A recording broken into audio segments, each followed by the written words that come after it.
Selamat datang di channel Alur Donghua. Sebelum menonton, silahkan subscribe, biar Mimin tambah semangat update-nya. Bintang Kutub Biru, benua langit yang mendalam, kerajaan Phoenix ilahi. Tanah terlarang Phoenix suci yang tidak dapat didekati, saat ini penghalang merah besar telah dibangun untuk tujuan tertentu. Berguling di dalam penghalang adalah nyala api yang cukup panas untuk membakar seluruh kekaisaran Phoenix suci menjadi abu. Bahkan dengan penghalang, api Phoenix masih mewarnai langit menjadi merah. Sepasang api Phoenix saling terkait satu sama lain sebelum berubah menjadi ledakan besar. Teriakan burung Phoenix yang bergema membelah udara, dan sinar terik membelah lautan api menjadi dua. Setelah pancaran api berhenti, ia padam dan menampakkan sosok langsing seorang wanita muda. Tidak jauh darinya, lautan api juga mereda dan menampakkan seorang wanita cantik seperti mimpi. Saat kain pakaiannya perlahan-lahan jatuh karena tarikan gravitasi, dan api merah terakhir lenyap dari tangannya, senyuman tipis yang bisa memikat seluruh dunia terlihat di bibirnya. Sangat bagus. Anda telah meningkat pesat dalam World Ode of the Phoenix sejak kondisi mental Anda berubah setengah tahun yang lalu. Sebentar lagi, tidak akan ada lagi yang bisa aku ajarkan padamu. Namun, angin panas bertiup tepat setelah dia menyelesaikan kalimatnya. Yun Wuxin hampir kehabisan energi, tapi dia dengan keras kepala membiarkan api Phoenix-nya tetap menyala dan berkata, "Saya bisa, masih melanjutkan, Tuan." Feng Shuer menarik senyumnya sedikit dan bertanya perlahan, "Kamu telah bekerja sangat keras akhir-akhir ini. Apakah kamu berencana mencari ayahmu di alam dewa lagi?" "Tidak." Yun Wuxin mengepalkan tangannya dan mengertakkan gigi. "Aku hanya ingin bisa memukulnya lebih keras saat dia akhirnya kembali." Feng Shuer menggelengkan kepalanya dan berjalan ke arah Yun Wuxin dengan setengah senyum di wajahnya. "Wuxin, lupakan memukulnya, kamu bahkan tidak tahu harus berkata apa ketika akhirnya bertemu dengannya. Bagaimanapun, memaksakan diri dan berlebihan adalah satu hal, terutama karena Anda sendiri yang memutuskan untuk menunggu sampai dia pulang. Juga, lusa adalah ulang tahunmu yang ke-20. Anda akan membuat banyak orang sedih jika mereka melihat Anda terluka." "Hah?" Yun Wuxin menunduk dan menggigit bibirnya. Sepertinya dia tidak akan berada di sana, atau sedih karenanya. Feng Shuer terdiam. "Tuan," Yun Wuxin tiba-tiba mendongak dan bertanya dengan suara kecil, "Sudah 5 tahun sejak dia pergi. Apakah kamu benar-benar tidak membencinya?" "Tidak." Jawabannya tidak ragu-ragu dan langsung. Itu dipenuhi dengan kekhawatiran yang mendalam, tapi dia benar-benar tidak bisa merasakan sedikit pun kebencian di dalamnya. "Tidak sedikit pun," bisik Yun Wuxin. "Tidak sedikit pun." Feng Shuer menjawab dengan suara tenang dan lembut, "Ada banyak hal yang aku tidak yakin, tapi bukan yang ini. Dia bisa pergi selama 5 tahun, 100 tahun atau bahkan 1000 tahun, tapi saya tahu, itu karena dia tidak punya pilihan lain, bukan karena dia sudah menyerah pada kita." Kejutan membuat Yun Wuxin terdiam sesaat sebelum dia bergumam, "Kamu sama saja dengan ibu, kalian berdua sangat bodoh jika menyangkut ayah." Feng Shuer menggelengkan kepalanya sambil tersenyum. "Dahulu kala, ayahmu terdampar di primordial mendalam ark demi aku. Adapun ibumu, kematian mengikuti jejak dia dan ayahmu selama beberapa bulan yang mereka habiskan bersama dalam ujian Dewa Naga. Meski begitu, gagasan untuk meninggalkan ibumu tidak pernah terlintas dalam pikirannya. Tidak ada cinta atau benci di dunia ini yang tanpa alasan. Kamu bilang kami bodoh, tapi jika kamu mengenal ayahmu, juga ibumu, dan aku, kamu akan tahu bahwa dia, dalam banyak kasus, adalah pria paling bodoh di seluruh dunia, itulah sebabnya banyak di antara kita bersedia mengabdikan hati kita padanya selamanya. Tiba-tiba, Feng Shuer terdiam. Kemudian, matanya mulai berkabut dengan kecepatan yang luar biasa. Master, Yun Wuxin mendongak kaget ketika aura tuannya tiba-tiba menjadi sedikit tidak terkendali. Apakah kamu memikirkan dia lagi? Feng Shuer tanpa sadar mengulurkan tangan dan meraih erat pergelangan tangan Yun Wuxin. Dia tampak seperti sedang mencoba memastikan bahwa dia tidak sedang bermimpi. Wuxin, menurutku, hadiah ulang tahunmu yang ke-20 akan menjadi hadiah terbaik dalam hidupmu. Aku akan menghargai hadiahmu apapun itu, Mas. Dia mendengar sesuatu. Seuntai aura yang lepas menyebabkan sabuk merah Feng Shui menyentuh pipinya dengan lembut. Dia berbalik. Dia bergerak sangat cepat sehingga pikirannya hampir lebih lambat daripada tubuhnya. Seseorang baru telah muncul di dalam penghalang Phoenix yang seharusnya mengisolasi segalanya. Pakaian putih dan rambut hitamnya tampak sama seperti biasanya. Alisnya tampak seperti pedang tajam, tetapi matanya tampak cukup hangat untuk meluluhkan hati seseorang. Di bibirnya tergantung senyuman tipis yang selalu dia tampilkan saat menghadapinya. Semuanya persis sama seperti yang dia ingat. Untuk sesaat, rasanya mereka baru saja berpisah kemarin. Dia bisa merasakan Blue Pole Star dengan kuat di bawah kakinya. Dia bisa melihat Feng Shuer dan Yun Wuxin hanya beberapa meter darinya. Dia telah membayangkan momen ini dalam pikirannya berulang kali, namun dia masih hampir kehilangan kendali atas dirinya ketika momen itu akhirnya tiba. Perlahan, dia mengulurkan tangannya dan berbisik, "Suir, Wuxin, aku pulang." Yun Wuxin tidak bereaksi terhadap kata-katanya. Dia tampak membeku hingga seolah-olah seseorang telah mengubahnya menjadi batu. Feng Shuer mengambil langkah ke arahnya sebelum berhenti. Kemudian, dia menekankan tangannya ke bahu Wuxin yang gemetar dan mendorongnya dengan lembut. Angin hangat bertiup, dan lengan ayahnya memeluknya sebelum dia menyadarinya. Yun Ce menariknya lebih dekat dan memeluknya erat-erat. Pada saat itu, rasanya seolah-olah dunia sendiri memberinya kehangatan. Segala rasa sakit dan penderitaan yang dialaminya selama 5 tahun terakhir larut menjadi asap tak berdaya yang tidak akan pernah menembus jiwanya lagi. Nafas berlalu, napas lagi berlalu, tiba-tiba, Yun Wuxin mulai meronta sekuat tenaga dan membenturkan dadanya dengan sekuat tenaga. Isak tangis tercekik keluar dari tenggorokannya dari waktu ke waktu. Yun Ce terus memeluknya dengan lembut namun pantang menyerah. Dia menolak untuk melepaskannya tidak peduli seberapa keras dia berjuang. Perjuangannya semakin lemah hingga akhirnya, lengannya melingkari pinggangnya, dan wajahnya terkubur di dadanya. Kemudian, isak tangisnya yang tercekik berubah menjadi tangisan yang sangat keras.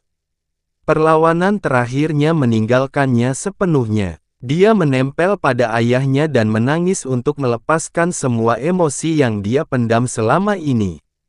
5 tahun kekhawatiran, ketakutan dan kebencian, semuanya telah berubah menjadi air mata bening yang membasahi dada Yun Ce dalam waktu singkat.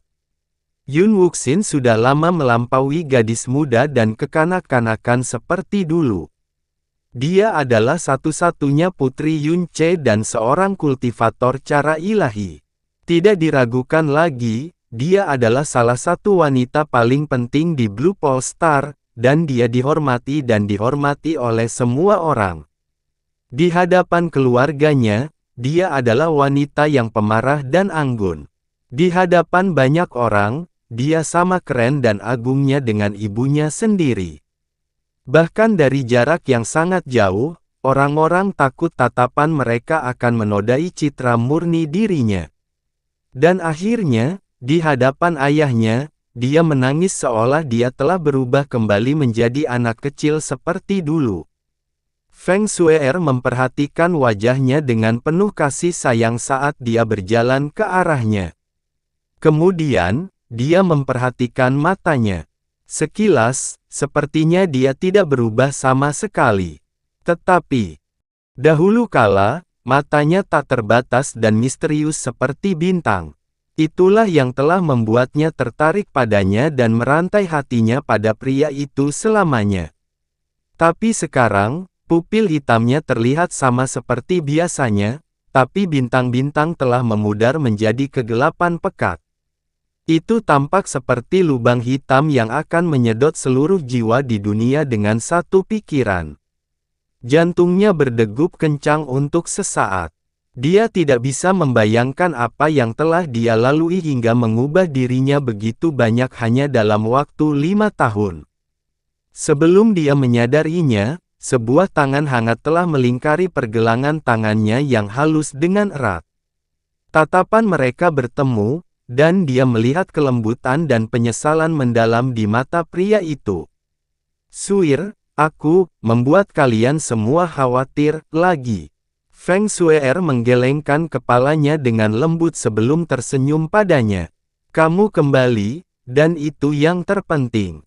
Kakek, ayah, ibu, semuanya baik-baik saja." "Bagus." Yun Ce mengucapkan kata itu sebelum dia harus membungkam dirinya sendiri agar getaran dalam suaranya tidak terlihat. Kemudian, dia menyentuh pipi Wuxin dengan satu tangan dan memperhatikan wajahnya yang berlinang air mata, sambil berbisik, "Wuxinku, sudah dewasa." Setiap tahun, seorang gadis mengalami transformasi luar biasa hingga mereka tumbuh dewasa sepenuhnya. Itu adalah salah satu keajaiban terindah yang diberikan alam kepada dunia ini. Tapi dia telah melewatkan 17 dari 20 tahun itu. Itu adalah tahun-tahun yang tidak akan pernah bisa dia kembalikan lagi. Wajah Yun Wuxin benar-benar berantakan saat ini. Tangisannya sedemikian rupa sehingga dia merasa lelah secara fisik ketika akhirnya dia bisa mengendalikannya. Dia pasti merasa kesal dan marah sebelum ini, dan dia sudah pasti memutuskan untuk menghajarnya dengan kekuatan terbesar yang bisa dia kumpulkan ketika dia bertemu dengannya. Tetapi ketika dia benar-benar berhadapan langsung dengan ayahnya, ketika ayahnya memeganginya, dia seolah-olah dia tidak akan pernah melepaskannya lagi. Dia merasa seolah-olah dia tidak bisa melakukan apapun selain menangis dan bersukacita. "Apakah kamu pergi lagi?" Bahkan pertanyaan yang nyaris tidak keluar dari bibirnya jauh lebih menakutkan daripada kemarahan.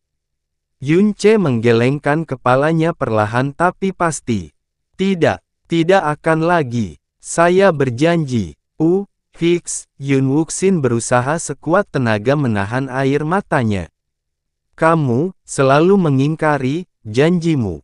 Yun Ce merasakan tusukan di hatinya saat dia menatap mata putrinya. Bibirnya sedikit bergetar sebelum dia berbisik, "Tolong percaya padaku sekali lagi, oke? Kali ini, tidak ada lagi di dunia ini yang dapat memisahkan kita." Sementara itu, dua wanita sedang berdiri tinggi di atas langit dan menyaksikan pemandangan ini. "Kita mungkin seharusnya tidak mengikutinya," kata Qiu Yao dengan senyuman kecil di wajahnya. "Atau lebih tepatnya, kita harus menunggu sampai ulang tahun Wuxin sebelum mengunjungi Blue Pole Star. Saya merasa kehadiran kami mencemari reuni ini." Dia kemudian menghela nafas sebelum melanjutkan, "Tidak kusangka gadis kecil itu akan tumbuh dewasa." Tidak seperti biasanya, Qianye Yinger tidak mengatakan apapun. Qiu Yao meliriknya sebelum bertanya, "Kamu sebenarnya tidak tersentuh dengan reuni ini, kan?" Alis Qianye Yinger bergerak sedemikian rupa sehingga menunjukkan bahwa dia baru saja sadar kembali. Dia kemudian menjawab dengan suara dingin, "Beberapa orang memandang putri mereka seperti harta karun, dan beberapa orang membuangnya begitu saja seperti sandal. Sifat manusia sungguh merupakan hal yang aneh." Aku menghabiskan seluruh hidupku berusaha menjadi seseorang seperti Qianye Fantian, namun yang ingin kulakukan sekarang hanyalah tetap berada di sisi Yunce sebanyak yang aku bisa. Qianye Yinger mendengus mengejek diri sendiri. Saya bertaruh pada dunia dan bahkan Anda berpikir bahwa saya adalah salah satu wanita paling aneh yang pernah Anda lihat. Namun, Qi Wuyao menggelengkan kepalanya dan berkata, kamu salah. Bahkan jika kamu belum pernah bertemu Yunce, kamu tidak akan pernah menjadi Qianye Fantian yang lain. Qianye Yinger terdiam. Qi Wuyao menjelaskan perlahan, Qianye Fantian membunuh ibumu karena kamu sangat mencintai ibumu sehingga kamu mampu bangkit menjadi Dewi Brahma Monark yang tak tertandingi dalam waktu kurang dari 1000 tahun. Demikian pula, kamu bersedia menerima jejak budak dari Yunce hanya untuk mendapatkan pengakuan Qianye Fantian dan menyelamatkan hidupnya.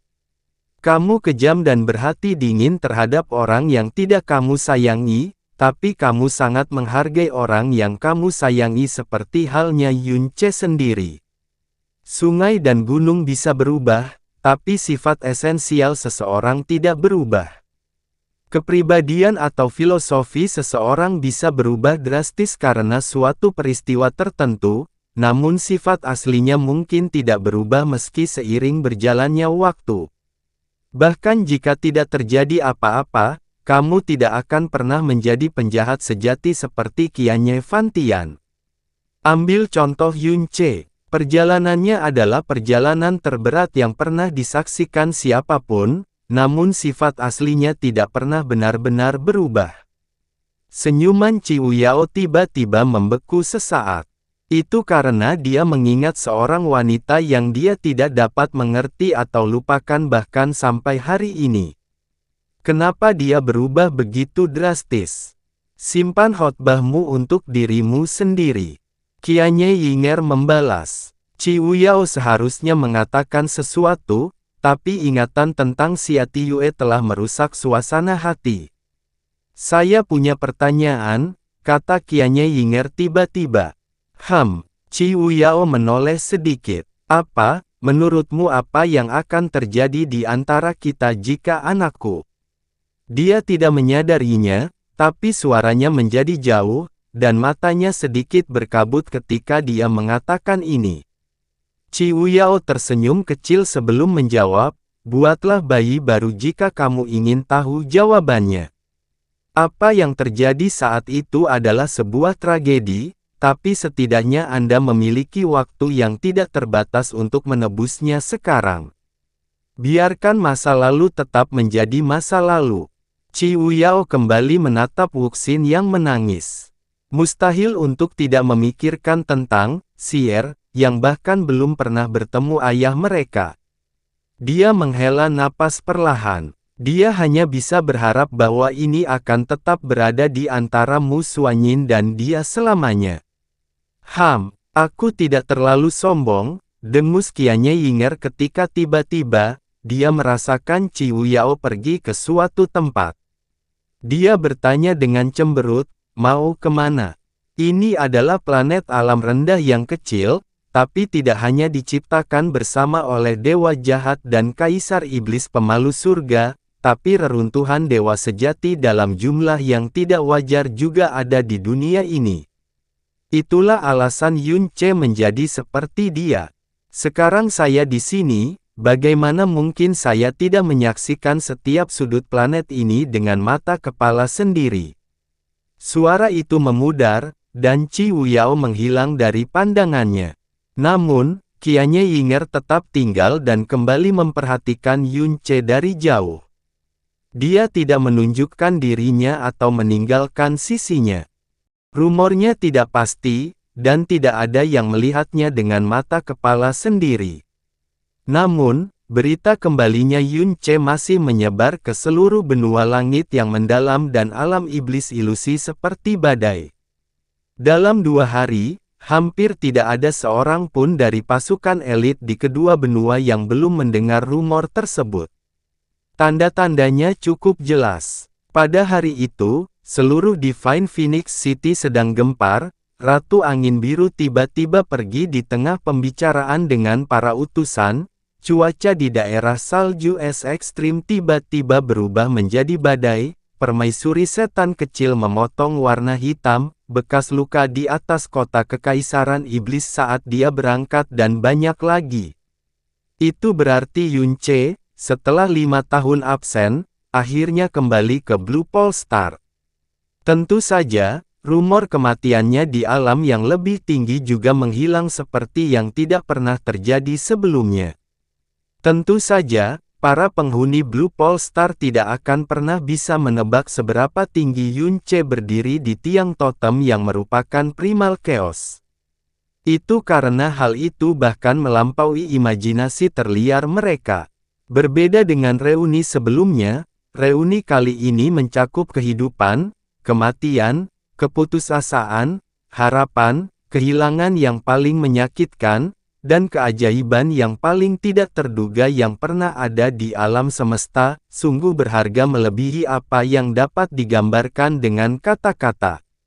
Xiao Lai, Yun Qinghong, Mu Yurou, Chang Yue, Xiao Lingqi, Su Linger, Chu Yue Chan, Huan Kai, Yun Wuxin, satu demi satu, bayangan mereka memasuki matanya dan terukir di jiwanya. Semua kesengsaraan yang dia alami, semua darah yang mengotori tangannya, semuanya sepadan. Tidak ada apapun yang bisa mencurinya lagi darinya. Terakhir kali, dia memberitahu mereka tentang dunia luas yang merupakan alam dewa tetapi menyembunyikan banyak kebenaran mengenai pengalamannya. Dia tidak bisa jujur karena berbagai kekhawatiran, bahaya yang tidak diketahui, keadaan khusus dan banyak faktor lainnya.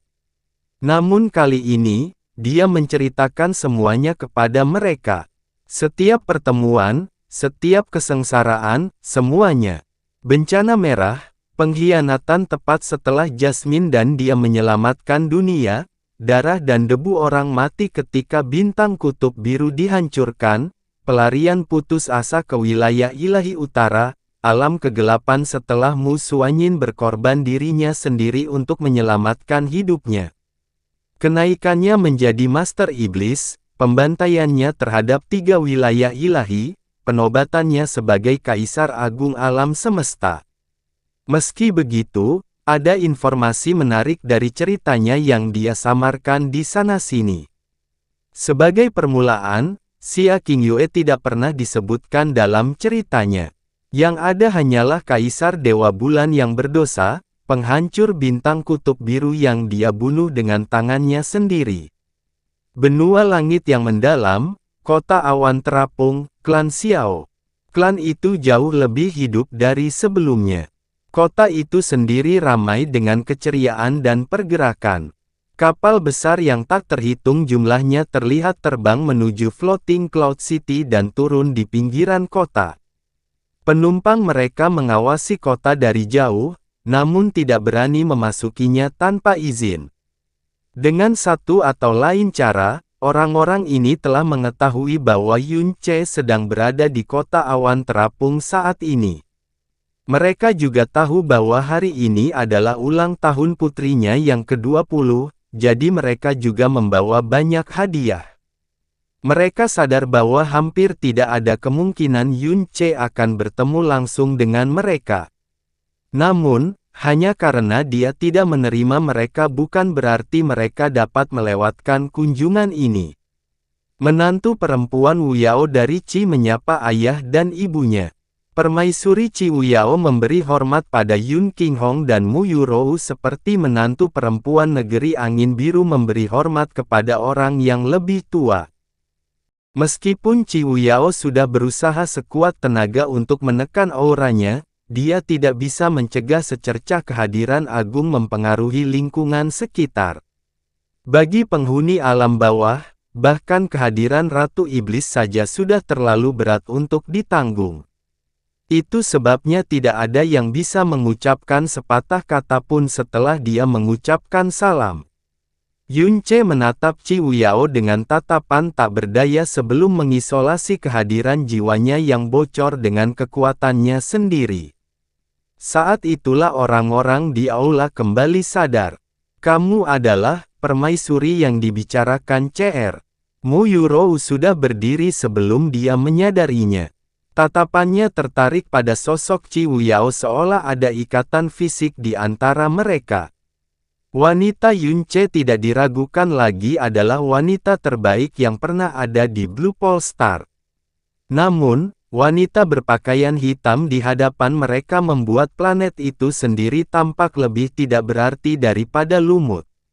Ya, Chi Wuyao menjawab sambil tersenyum. Dia tetap hormat dan sopan meskipun usia dan pengalamannya jauh melebihi kedua orang tuanya. Lebih tepatnya, aku menikah dengan suamiku 2 tahun lalu sebagai Ratu Iblis. Baru sejak penobatan agung saya dikenal sebagai permaisuri. Pernikahan pertama disaksikan oleh semua orang di wilayah Ilahi Utara, namun campur tangan takdir menghalangi kami untuk memiliki ayah dan ibu sebagai saksi kami. Itu merupakan penyesalan besar bagi kami berdua. Tolong, bangkit. Sebelum Chi Wuyao bisa mengatakan hal lain, Muyurou menghampirinya dan menariknya berdiri. Dengan mata berkaca-kaca bahkan sebelum dia mulai, dia berkata, CR bilang dia mungkin sudah lama sekali jika bukan karena kamu.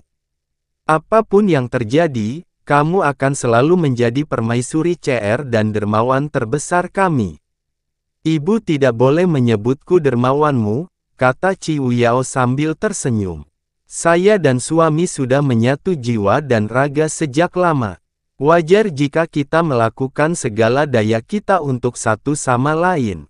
Cih, di samping Yunce, Qianye Yinger membuang muka seolah dia tidak tahan melihatnya. Dia merasa kulitnya akan terlepas dari dagingnya jika dia melihatnya lebih lama lagi. Tidak seperti Chi Wuyao, dia mencintai Yunce tetapi tidak pernah berkenan memberikan penghormatan kepada kerabat Yunce, bahkan jika mereka adalah ayah dan ibunya sendiri.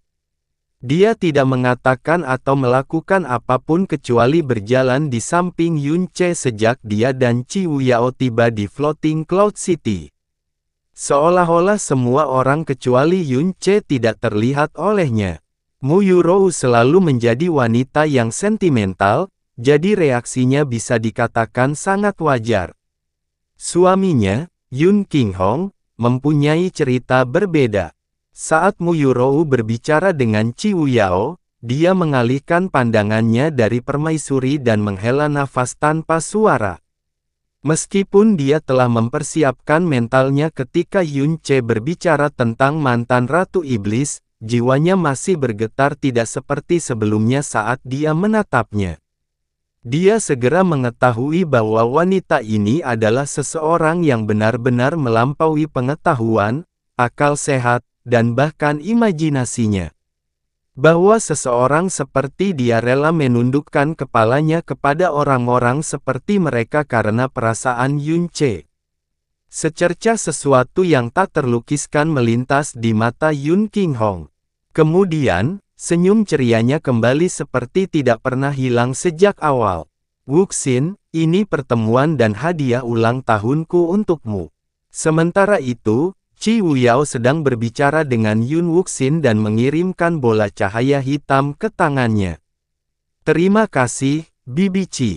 Yun Wuxin dengan hormat menerima hadiah itu. Ketika cahaya hitam memudar, dia melihat bahwa itu adalah batu pencitraan mendalam yang kecil. Ekspresi terkejutnya memperjelas bahwa ini bukan yang dia harapkan. Batu pencitraan yang mendalam. Yunce menatap Chi Wuyao dengan tatapan bingung.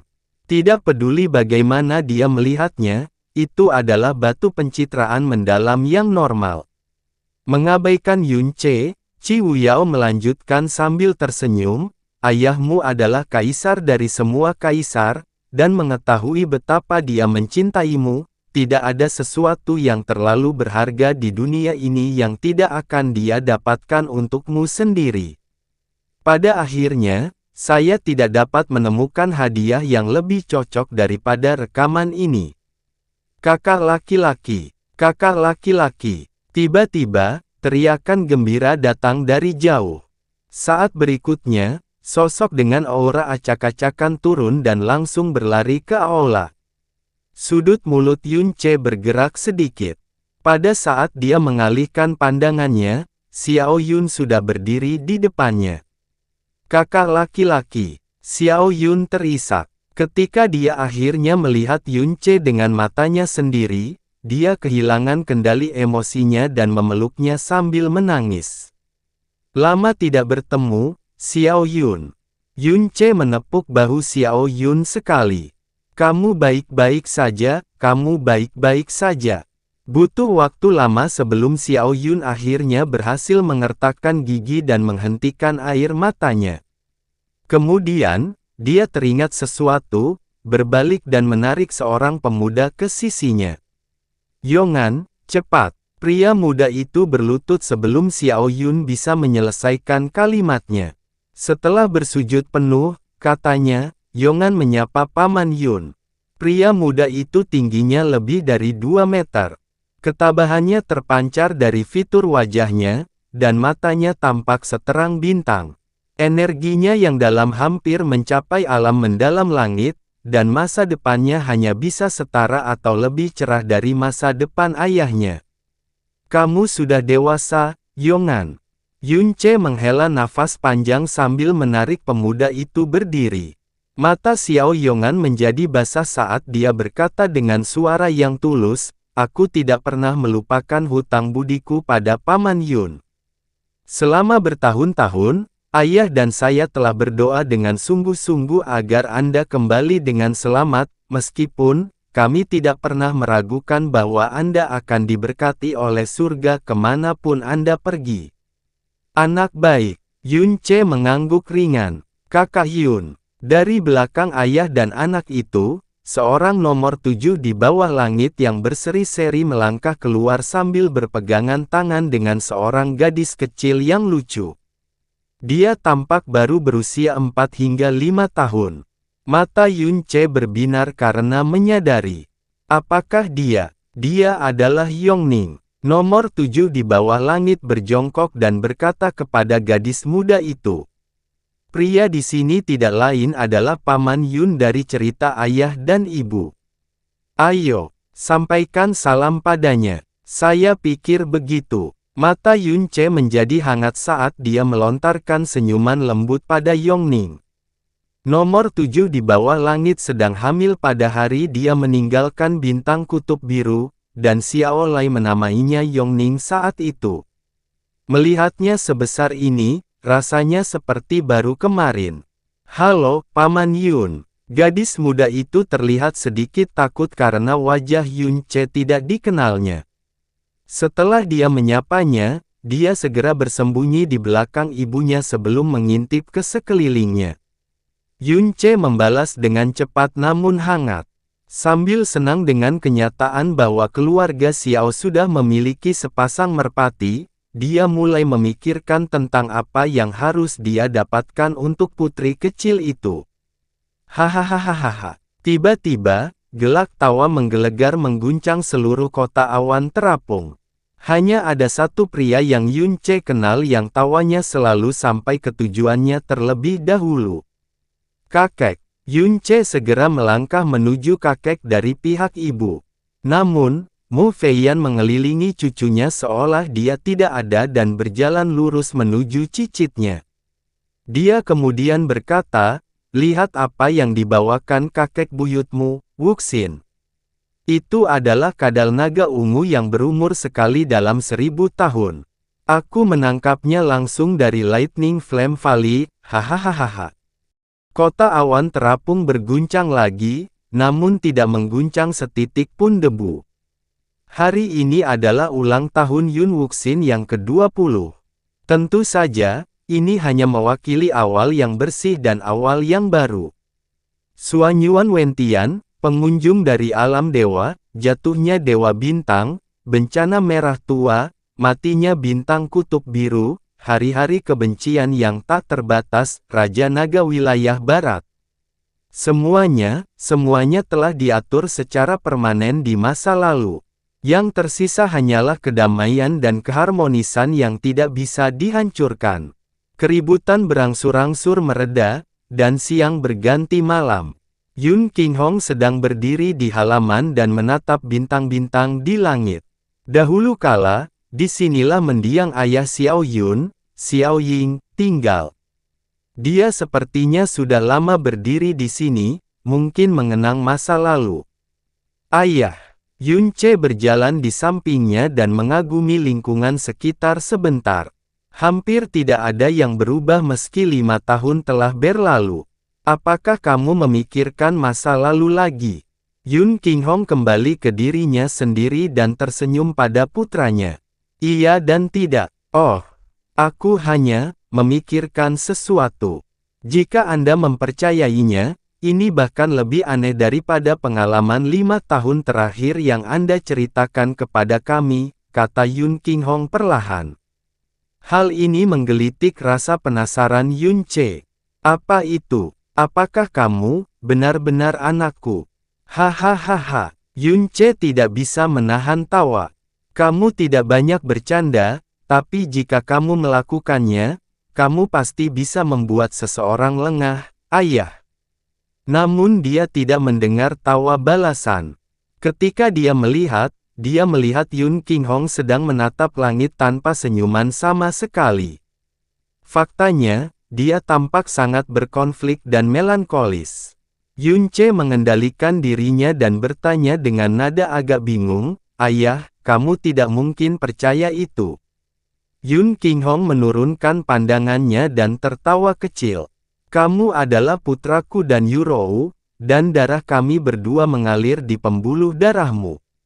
Dunia mungkin terbalik, tapi itu adalah fakta yang tidak akan pernah berubah. Namun, jeda kemudian, dia melanjutkan, saya belum pernah mengetahui dunia bernama alam dewa, tetapi mengetahui bahwa seseorang dari dunia itu dapat mengubah seluruh bintang kutub biru menjadi debu hanya dengan lambaian tangan, saya yakin mereka adalah sejenis eksistensi yang pada dasarnya tidak kupahami. Faktanya, saya mungkin tidak akan pernah memahaminya selama saya hidup. Tetapi kamu, sejak kamu meninggalkan dunia ini, hingga saat kamu menjadi kaisar segala sesuatu di alam semesta, itu bahkan belum 2 dekade. Yun Qinghong menutup matanya sebentar. Aku hanya bisa bertanya-tanya, apakah aku, Yun Qinghong, benar-benar mampu melahirkan putra sepertimu? Yun Ce menjawab, fakta bahwa aku berada di tempatku sekarang adalah bukti keunggulanmu. Bukan. Tidak, Yun Qinghong menggelengkan kepalanya. Ayahmu bukanlah orang yang terlalu rendah hati. Bahkan sekarang, beberapa jejak kesombongan masa mudaku masih tertinggal di tubuhku. Sebagai contoh, saya sangat bangga dan gembira ketika Anda menyelamatkan keluarga Yun dan keluarga kekaisaran iblis ilusi dari kehancuran, mengalahkan Xuan Yuan Wentian, dan menjadi kultivator tertinggi yang pernah hidup di benua langit yang mendalam dan alam iblis ilusi. Berkali-kali, saya bangga dengan keunggulan saya karena telah melahirkan putra seperti Anda. Nasib, cakrawala, dan batasan seseorang seringkali ditentukan oleh garis keturunan dan kelahirannya. Itu adalah fakta yang kejam namun tidak dapat diubah. Namun, saat ini kamu berada pada level yang tidak bisa diharapkan olehku maupun seluruh klan Yun, Cr. Bisakah Anda menyalahkan saya karena memikirkan apa yang saya lakukan? Kalau boleh jujur, aku merasa lebih melankolis daripada bangga setelah mengetahui semua yang telah kamu capai, nak. Yun Qinghong kemudian terkekeh seolah dia tidak percaya pada dirinya sendiri. Ya Tuhan, apakah aku sebenarnya merasa bingung karena anakku terlalu menonjol? Tidak mungkin banyak ayah di dunia ini yang memiliki posisi yang sama dengan saya, hahaha. Baiklah, itu sudah cukup kemurungan yang disebabkan oleh diri sendiri untuk hari ini. Yun Qinghong melambaikan tangannya sebelum Yun Ce bisa menjawab. Dia kemudian memandang putranya dan berkata, CR, kamu pasti sibuk dengan pekerjaan sekarang karena kamu telah menjadi Kaisar Agung Alam Dewa, bukan? Apakah kamu akan segera pergi? Oh tidak, kata Yun Ce sambil tersenyum, Kaisar Yun, hanyalah sebuah gelar bagiku. Wu Yao jauh lebih baik dalam memerintah alam dewa daripada aku. Dengan keahliannya, tidak ada yang salah meskipun aku menghilang selama berabad-abad atau bahkan ribuan tahun. Ini adalah rumahku, bukan alam dewa. Bagus. Yun Qinghong akhirnya tersenyum tulus dan berkata, ada banyak hal yang harus kamu lakukan dengan istrimu dan terutama Wuxin. Kamu sudah terlalu lama merindukannya.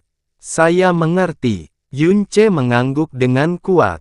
Saya akan melakukan yang terbaik untuk menebus semua yang saya lewatkan selama 5 tahun terakhir.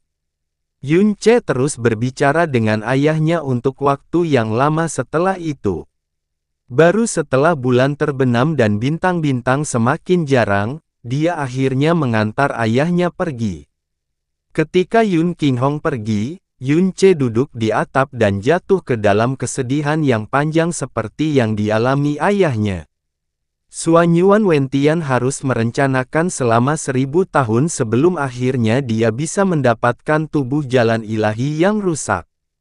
Long Bai harus berkultivasi hampir 100.000 tahun sebelum dia menjadi Raja Naga dari alam dewa yang pernah dihormati, dan itu hanya karena dia diselamatkan dan dibantu oleh Sensi sendiri. Dan dia baru berusia 30 tahun, dan dia telah menghancurkan semuanya dan menaklukkan seluruh primal chaos. Dia cacat sebelum berumur 16 tahun. Titik baliknya adalah hari di mana dia diracun sampai mati pada hari pernikahannya dengan Xia Qingyue. Dia telah dilahirkan kembali di benua Azure Cloud, lalu dilahirkan kembali ke hari yang sama. Kemudian, dia bertemu Jasmine dan memperoleh warisan dewa jahat, memperoleh kekuatan dewa kemarahan, bertemu dengan roh Phoenix dan jiwa dewa naga, memperoleh Honger dan tabut mendalam primordial, bertemu dengan jiwa gagak emas di alam iblis ilusi, dan Yuer ketika dia berhadapan dengan cara ilahi yang tampaknya tak terkalahkan, Suanyuan Wentian. Setelah dia tiba di alam dewa, dia bertemu dengan jiwa ilahi Phoenix S dan roh Phoenix lainnya di penjara Inferno penguburan dewa kuno, menerima perlakuan khusus dari Sensi di tanah terlarang samsara, dan bahkan diberkati dengan banyak hadiah oleh Kaisar Iblis Pemalu Surga yang kembali dan kuno itu sendiri. Dia membawa 4 dari 7 harta karun surgawi, segel kehidupan dan kematian primordial, mutiara surga abadi, mutiara racun langit, dan cermin samsara di tubuhnya saat ini. World Piercer juga berada di tangan orang kepercayaan. Salah satu dari berkah ini adalah sesuatu yang tidak dapat diimpikan oleh banyak orang, tidak banyak orang seumur hidup. Namun, dia telah memperoleh semuanya hanya dalam 20 tahun. Apa yang telah saya lakukan hingga pantas mendapatkan begitu banyak kekayaan? Dan dalam waktu sesingkat itu. Faktanya, variasi pertanyaan ini telah terlintas di kepalanya berkali-kali di masa lalu.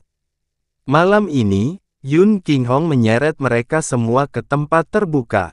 Apakah ini benar-benar takdir? Mungkinkah itu benar-benar dijelaskan hanya dengan takdir saja? Aku tidak pernah percaya pada apa yang disebut takdir sampai aku bertemu denganmu. Kamu, pastinya adalah orang yang memiliki takdir besar. Jasmine sudah mengatakan ini berkali-kali saat itu. Jasmine,